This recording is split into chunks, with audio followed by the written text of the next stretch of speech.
things that I haven't shared before. And it's also, it's part of my long-term process. It's a story through time, a lot of focus on adolescence. So I'm trying to see if I'm making that happen here. And yeah, there it goes. When it starts, you may wonder, who will find the dark smear sunk through the sheets into the mattress? Is blood supposed to swirl like paint in toilet water? What color is the right color? Brown, red, or purple? Is this a menstrual pad, springy canoe of cotton, adhesive following the keel? Does mom wear these? Should I use medium or light absorbency? Do they really call these things wings? Can you hear it rustle when I walk? Will they laugh at me? Did you hear about the girl in white jeans who had to recite a poem in front of class? Or the girl on the water slide at the neighborhood pool? Is this a cramp? Pushing everything out, rough hands grabbing empty spaces like towels too wet to squeeze dry. Can people smell it? Can boys sense I'm bleeding, leaking, dirty? Is this tampon thick enough? Long enough? Who thought a cardboard applicator was a good idea? Does everyone's uterus look like a halved avocado? Should I stand like the picture with one leg on the toilet? Heather just bends over and ta-da. Is it in? Can I sit down? Should I feel it when I sit down? Is it working? Is it going to overflow? Where's the string? Is this too much string? Heather says if it gets stuck inside you, someone has to help pull it out. Maybe a boyfriend. How will I sneak this neon pink pad into the bathroom? Is everyone listening to me rip this open, plastic screaming? Am I really a woman now? Ready to have a baby? Should I ask mom for a pair of high heels? When will this stop? When will it start again? You can see why I thought a woman-powered reading might be a good place to share that. Thank you. Dream of adolescence. Out in the field, I see an elk. I see waving bleached stalks trying to hold the sun.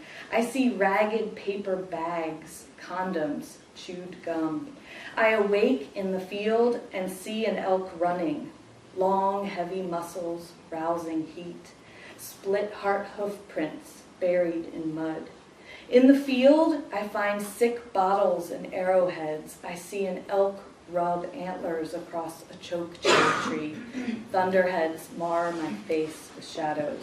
As winter twists her fingers around my breasts and in the new hair between my legs, I find nests of straw held together by blood. I hear the elk bellow for sex, his harems gyrating. Distended black mountains crowd the distance, and crippled aspens hide their urgent rutting.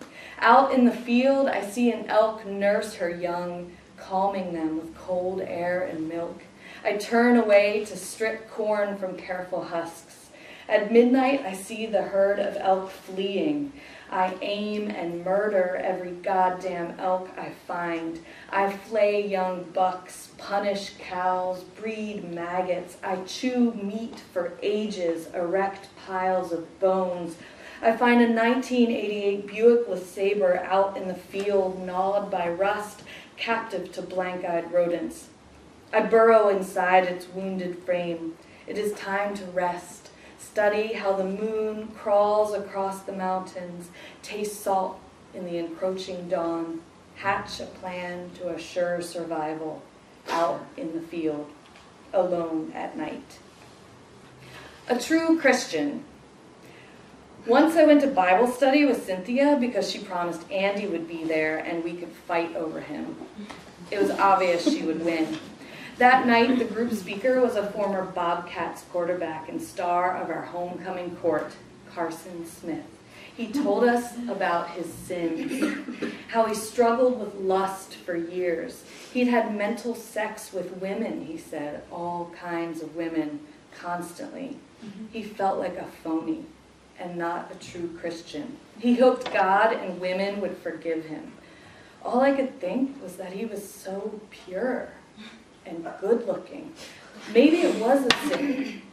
Later I built up the courage to tell him I thought sexual fantasies were natural, unavoidable. He didn't buy it. I didn't hang out with Cynthia again. The cultivation of love, age 23. Tissue-thin sepals stand at attention, surrounding the low-hanging labellum.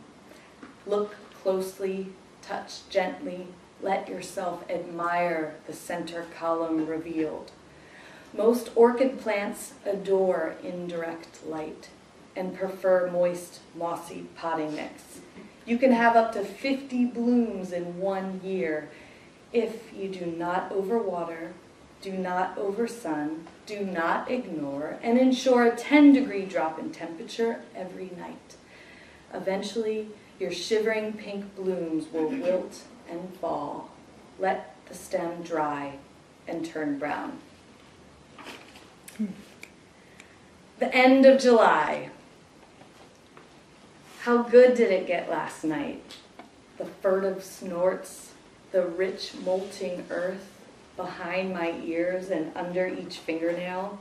After the well-done filet and creme fraiche cake, after the firecrackers flared and fell silent, every candle wick sharp and black, as I walked across the sweaty grass, leading the bride's semi-single brother to the trimmed edge of the hotel lawn, through the alive, reaching branches draped with thick, groping moss, to a place where the sinking dirt cradled my heels and palms under the crowded, pregnant trees, alive to this night, alive to the stranger next to me, alive shifting leaves below, tonguing champagne and darkness. How good did I let it get? How easy it is to forget the rest. The next day, silent car ride home, thighs clinging to cheap seat covers, reliving the pleasure of his pelvis against mine. Yes, it happened, just like that. I tell my friend as we drive. Yes, there are hickeys on my face and stronger smells than any hotel soap. How good did you let it get last night, judgmental woman of the teabag eyes? How good does it feel to shake your flat hair after another lonely night on the scuffed dance floor's edge? It is the 1st of August. I'm holding on to this until, like everything, it disappears. So one more. Or when you share a poem about menstruation with your professor and ask if he thinks it's an appropriate topic, he may nod and say it certainly is, because it's very similar to that moment when a young man awakens after his first wet dream. Really? You may think, and decide the poem needs more work. Thank you.